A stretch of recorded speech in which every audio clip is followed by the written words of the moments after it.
అత్యధిక కలెక్షన్లు రాబట్టిన హిందీ చిత్రంగా దురంధర్ మూవీ నిలిచింది.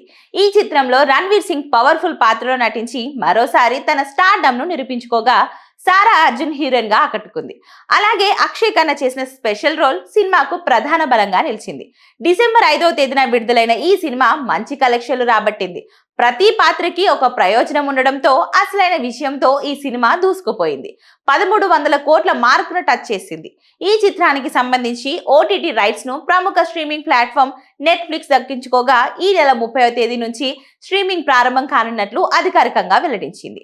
అయితే థియేటర్ కలెక్షన్స్ తోనే కాదు, డిజిటల్ ప్లాట్ఫామ్ లోనూ కొత్త రికార్డ్ క్రియేట్ చేయడం ఖాయమని ట్రేడ్ వర్గాలు అంచనా వేస్తున్నాయి. ఇక ఈ సినిమాకు సీక్వెల్ కూడా రాబోతుందన్న విషయం తెలిసిందే. దురంధర్ సీక్వెల్ ను మార్చ్ 19న విడుదల చేస్తున్నట్లుగా మేకర్స్ ఇప్పటికే అధికారికంగా ప్రకటించారు. మొదటి భాగం సాధించిన ఘన విజయంతో సీక్వెల్ పై అంచనాలు అమాంతం పెరిగిపోయాయి. మొత్తంగా దురంధర్ థియేటర్లలో సంచలనం సృష్టించినట్లే ఇప్పుడు ఓటీటీలోనూ మరోసారి తన సత్తా చాటేందుకు సిద్ధమవుతుంది.